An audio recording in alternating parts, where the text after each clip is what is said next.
કેટલા દિવસમાં આન્સર આવશે?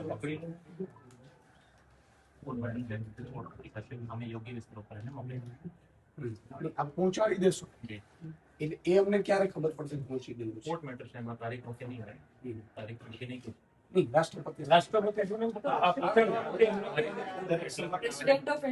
જેટલા પણ આવેદનપત્ર હોય છે, અમારે આવેદનપત્ર બધા ગૃહ વિભાગમાં મોકલવાનું હોય છે. ગૃહ વિભાગમાં અમે યોગ્ય અંતરે મોકલી આપીશું. અમે તરત જ મોકલી આપીશું.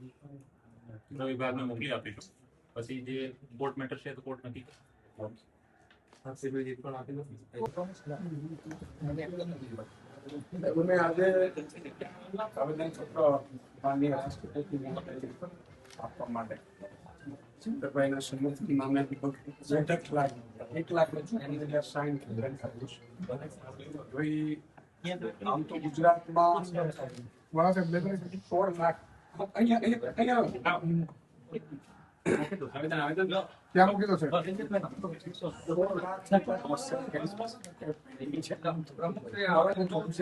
છેતરભાઈના કેસમાં ડે ટુ ડે ચલાવડાવી જે પણ પોલિટિકલ એજન્ડા હોય એટલે અમે પછી નક્કી કર્યું કે ભાઈ અદાલતનો રસ્તો તો છે જ, તો સ્વાભાવિક છે આપણે સૌ માટે, પરંતુ એક આપના માધ્યમથી રાષ્ટ્રપતિ મહોદયને અમે આવેદનપત્ર આપવા માંગીએ છીએ, જેમાં આખું લખેલું છે પ્રાવધાન જી, અને આ એમના સમર્થન 1,54,000 સાઇન કેમ્પેન છે, જેથી કરીને એવું ન લાગે આમાં 16 લાખ કેસ પેન્ડિંગ છે, એમાં 70,000 કેસ એવા છે કે જે માત્ર 10 વર્ષ ના છે, અને ચેતરભાઈને હમણાં તાજા કેસમાં જેલમાં સજા થઈ. એટલે આ બધા મામલાઓ છે.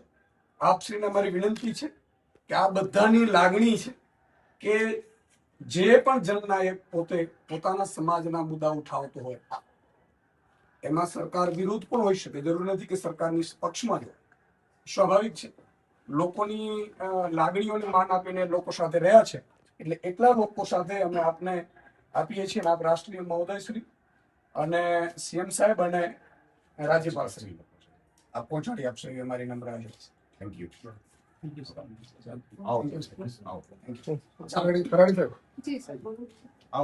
માનનીય ચેતરભાઈના સમર્થનમાં આજે અમે નર્મદામાં અમે માનનીય અમારા મહામંત્રી મનોજભાઈ, સંગઠન મંત્રી નિરંજનભાઈ, સંગીતલાબેન, વર્ષાબેન, અમારા જિલ્લા પંચાયત પ્રમુખ સહિત અમારા લગભગ 20,000થી વધુ કાર્યકર્તાઓ આજે રેલી સ્વરૂપે કલેક્ટરશ્રીને આવેદનપત્ર આપ્યું છે. એટલા માટે કે આજના જ ન્યૂઝપેપરમાં છે કે ગુજરાતમાં 16 લાખ કેસ પેન્ડિંગ છે, એમાં 5 થી 10 વર્ષથી પેન્ડિંગ હોય એવા લગભગ 70,000થી વધુ કેસો છે.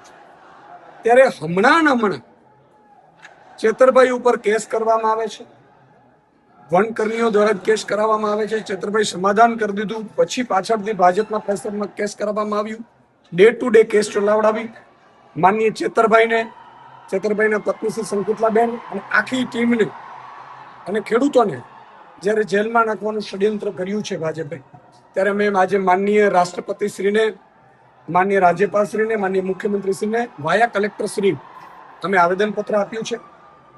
અને ન માત્ર આવેદન, પરંતુ આમાં 1,54,000 અમે સમર્થન પત્રો ભરાવડાવ્યા છે સાઇન કરીને, સાઇન કેમ્પેન ચલાવીને. 1,54,000 જે સાઇન કેમ્પેન વાળા છે એ પણ માનનીય કલેક્ટરશ્રીને આપ્યું છે કે માનનીય રાષ્ટ્રપતિશ્રી આમાં અમને ન્યાય અપાવડાવે. સ્વાભાવિક છે કે વિપક્ષના ધારાસભ્ય હોય એને વારંવાર કનડગત કરવામાં આવે છે, એમને વારંવાર વિપક્ષના ધારાસભ્ય આદિવાસી સમાજનો અવાજ બન્યા છે ચેતરભાઈ, ત્યારે ચેતરભાઈને કઈ રીતે ખોટા કેસોમાં ફસાવી વારંવાર જેલમાં નાખવામાં આવે છે, સજા કરાવવામાં આવે છે.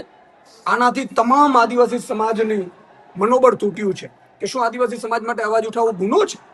એટલા માટે થઈ અને આદિવાસી સમાજ એક થયું છે અંબાજીથી ઉમરગામ સુધી, અને લગભગ અત્યારે અમે 1,54,000 સાઇન કેમ્પેન કરાવડાવ્યું છે. આનાથી વધશે, આગામી સમયમાં કેમ્પેન ચાલુ રહેશે અને હમણાં છોટાઉદેપુરમાં એક કાર્યક્રમ થશે.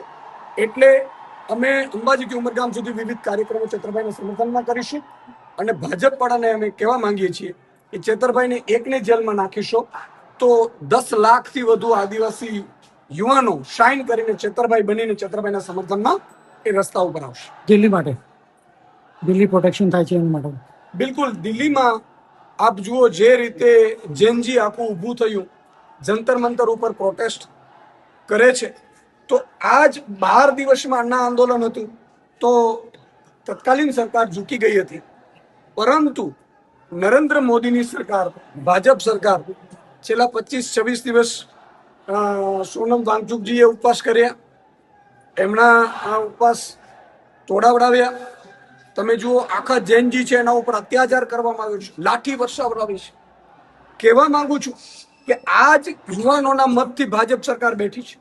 આજે 20 કરોડથી વધારે યુવાનો અત્યારે આખા દેશભરમાં પ્રોટેસ્ટ કરી રહ્યા છે પેપર લીકના અને વિવિધ સરકારની સિસ્ટમ છે એના વિરોધમાં. અને તમે એમ સમજો છો કે લાઠીઓ વરસાવડાવી, એના ઉપર ખોટા કેસો કરાવડાવી એ ડરી જશે. કદાચ તમે 5-25 દિવસ એમને જેલમાં રાખી શકશો, ખોટા કેસ કરાવડાવી શકશો, પરંતુ તમે આ જેનજીને ઝુકાવી નહીં શકો. આ જેનજી તમને સત્તા ઉપર બેસાડી શકે છે, સત્તા ઉપર પાછી છીનવી પણ શકે છે. બીજું મારે ભાજપના નેતાઓને કહેવું છે, ભાજપના કાર્યકર્તાઓ સોનમ વાંગચુકને ચીનના એજન્ટ છે, ચીનના એજન્ટ છે એવું કહેતા હતા, તો કાલે તમારા 2 મંત્રીઓ ચીનના એજન્ટને મળવા ગયા છે. એટલે ખોટી અફવાઓ ફેલાવડાવી, આંદોલનને તોડી પાડવું, અથવા તો જે યુવાનો એક થયા છે, આ કોઈ પાર્ટીનું આંદોલન નથી. કોકરોચ જનતા પાર્ટી કોઈ ઓફિશિયલી પાર્ટી નથી, પરંતુ એ યુવાનોની પાર્ટી છે, જેનજી છે આખા ભારતના. અને 20 કરોડ જ્યારે જેનજીઓ એક થયા હોય ત્યારે એનો મનોબળ તોડવાનું જે ભાજપના કાર્યકર્તાઓ, નેતાઓ અને પદાધિકારીઓ કરે છે, ત્યારે એમને કહેવું છે કે આજ આંદોલન જ્યારે 2014 પહેલા થતું ત્યારે તમે કૂદીને એમ કહેતા હતા કે સરકાર ખોટી છે, અને અત્યારે સરકારને તમે સમર્થન કરો છો. અને ખુદ નરેન્દ્ર મોદીજીએ વિડીયો બનાવીને રાત્રે 12 વાગે પોસ્ટ કરવું પડ્યું. એનો અર્થ એ થયો કે નરેન્દ્ર મોદીજી દબાણમાં આવી ગયા છે, આંદોલન સફળ ગયું છે, પરંતુ હજી ધર્મેન્દ્ર પ્રધાનજીનું રાજીનામું લેવા તૈયાર નથી. જ્યાં સુધી ધર્મેન્દ્ર પ્રધાનજીનું રાજીનામું નહીં થાય ત્યાં સુધી આ ગુજરાતના યુવાનો પણ આવતીકાલે ગાંધીનગરમાં એક થવાના છે અને એકઠા થઈ અને જંતર મંતરના જે આંદોલન છે એના સમર્થનમાં એ પોતે આંદોલન કરશે.